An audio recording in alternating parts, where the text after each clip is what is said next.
ជំរាបសួរលោកគ្រូអ្នកគ្រូវីដេអូនេះខ្ញុំចង់បង្ហាញអំពីការចូលអនុម័តវត្តមានរបស់លោកគ្រូអ្នកគ្រូនៅក្នុងសាលា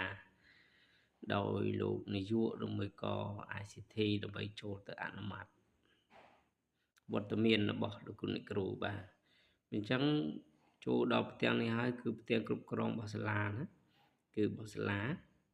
ជើងចូលលេងមកនេះចូលលេងទ្រាប3រួចយើងយកកន្លែងវត្តមានគ្រូនៅកន្លែងនេះបាទចូលមកគឺហើយយើងមានឃើញថ្ងៃនេះថ្ងៃទី16យើងធ្វើពេលព្រឹកយើងចុះបានវត្តមានតែម្នាក់ឯងមកព្រោះអត់មានបានចុះទេអញ្ចឹងដើម្បីចូលទៅអនុម័តបានអញ្ចឹងគ្រូចូលដល់ផ្ទាំងនេះហើយគ្រូចូលការឯកភាពវត្តមាននេះឯកភាពវត្តមានកន្លែងនេះបាទចុចមករួចហើយលោកគ្រូចង់ទៅអនុម័តនៅថ្ងៃទីប្រហែលឧទាហរណ៍ថាយើងអនុម័តចាប់ពីថ្ងៃទីប្រហែលមកបើថាខ្ញុំចាប់ផ្ដើមពីថ្ងៃទី11មានអត់ទាន់យើងអត់ទាន់អនុម័តទេថ្ងៃទី10បាទមានតែម្នាក់ទេចូលវត្តមានថ្ងៃទី9គឺអនុម័តរួចហើយបាទអញ្ចឹង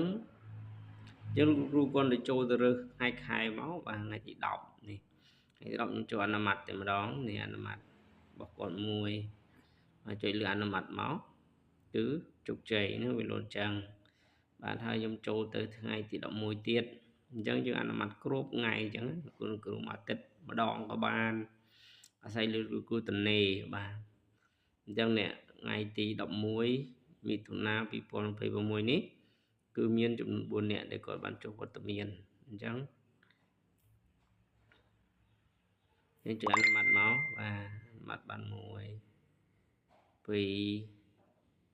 នេះអញ្ចឹងចុចអនុម័តមកបាទអញ្ចឹងចូលថ្ងៃទៀតថ្ងៃទី12ថ្ងៃទី12មាននេះមានយើងមានប្រហែលអ្នកដែរបាទអញ្ចឹងនេះគាត់ទៅចុះទៅគេមានវត្តមានមានយឺតឲ្យទៅចុះនេះមកមានយឺតដល់បើសិនយើងអត់ចង់អនុម័តទេយើងចុចបដិសេធមកបាទអញ្ចឹងមិនតាគាត់ចូលវត្តមានហើយយើងអនុម័តឲ្យតែម្ដងទៅ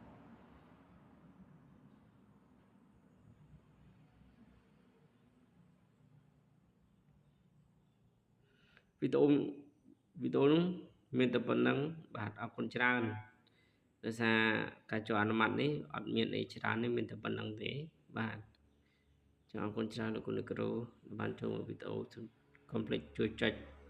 Subscribe ឬមួយក៏ Follow ឲ្យខ្ញុំបាទផងអរគុណច្រើន